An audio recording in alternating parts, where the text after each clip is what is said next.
Good evening, this is Brian Seese from The Redlines with Backseat Guitar in the Car. Today in the car with me I have Becky Gallagher and Andrew Belsick from Lofi Delphi. Hello, Brian. Yo. How are you guys doing? Great. And Andrew, I guess that's more of a question for you. How are you doing back there? I'm all good back here. You've changed positions in like 15 times in 5 minutes trying to uncramp. It's the leg cramp. Yeah. I'll live. And then I get the butt cramp up here. So, all right. So you guys got. Let's start with this before I forget. You guys got two EPs out.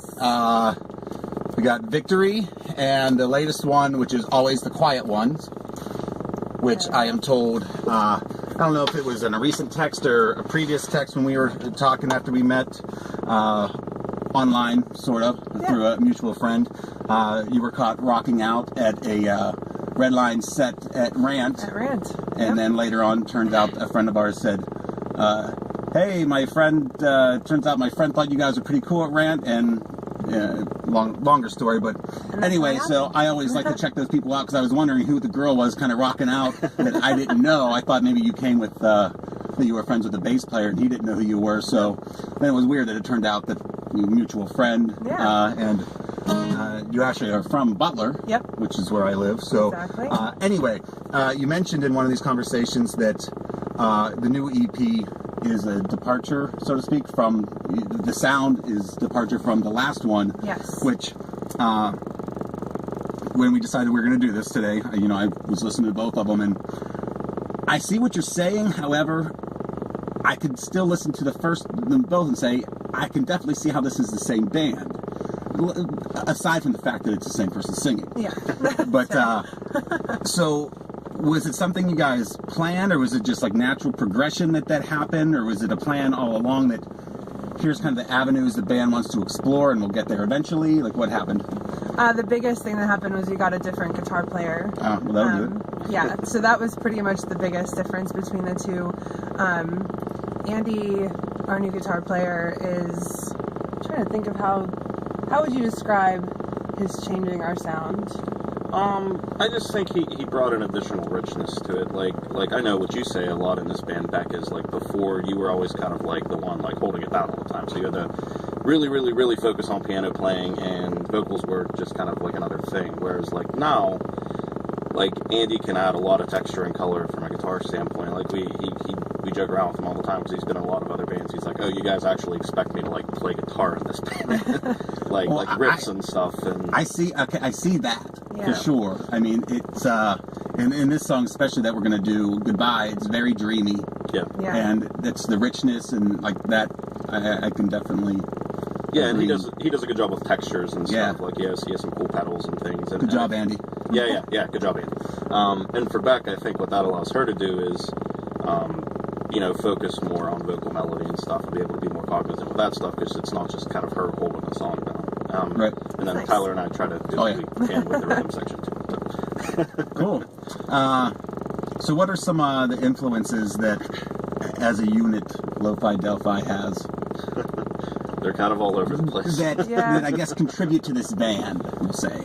I'd say a lot of 90s rock from all four of us. Like, everyone has their favorite 90s bands. Tyler loves Pearl Jam, Andy loves Radiohead, I love, like, the Bare Naked Ladies, and you? Gin Blossoms. There you go. Yeah, so that's kind of like the main, I would say, the four of us. Like when you, I mean, people have told us that before. They're like, oh, you could tell you're like, 90s rock fans that grew up as teenagers in the 90s. We're like, true statement. Take it. Right, and there's nothing wrong with it. Right. Yeah. But yeah, definitely, it's definitely got that 90s alternative rock feel to it, and that's cool because being with the kind of music the Redlines play, we're in the stuff I generally listen to. It's more on the Americana rock side, but I definitely, like the alternative, and being that my son's getting older, I'm exposed to a lot more of that, and that I actually like, and it's nice to find a local band that is not the kind that I would normally go out and see, because I do like all this stuff. So I'm glad to get exposed to, and I know there's tons of them.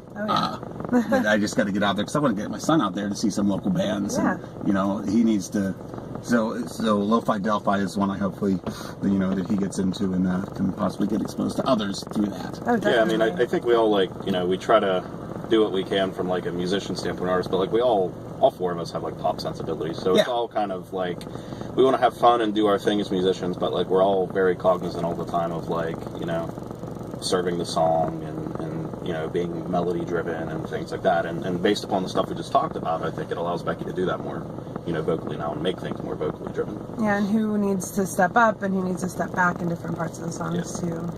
Cool. I love that because I definitely agree. It's not that I think anyone would ever disagree with this in public, right? But it's nice not to have any one ego in the band and say it's about the song and understanding that Becky can say, well, I think you should pull back here because the vocal needs to once the vocal starts, and it's not about a Becky thing, it's about the song and how that's how songs go.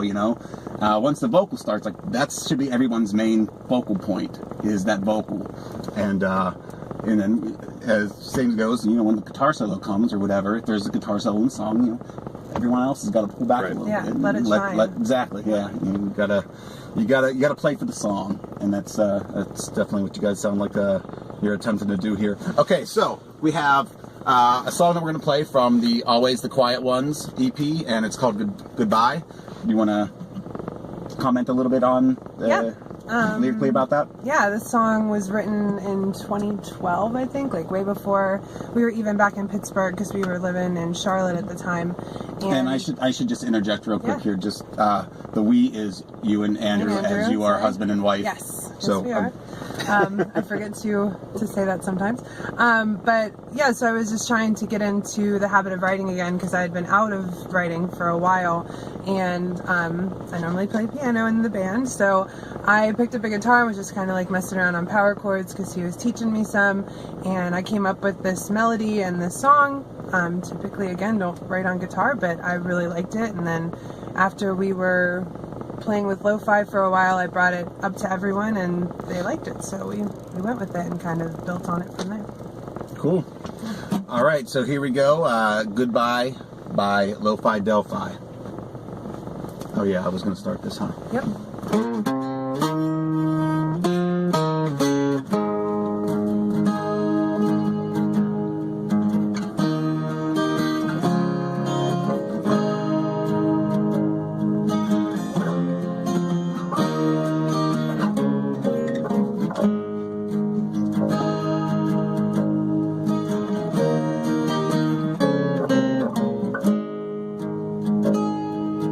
Goodbye, my love, and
was Goodbye by Lofi Delphi. And I guess on that note, Goodbye. goodbye. Thank you guys. That was Thanks, awesome. Beck. I appreciate you guys coming out to the sidewalk of your house. Yes. All right. See you guys.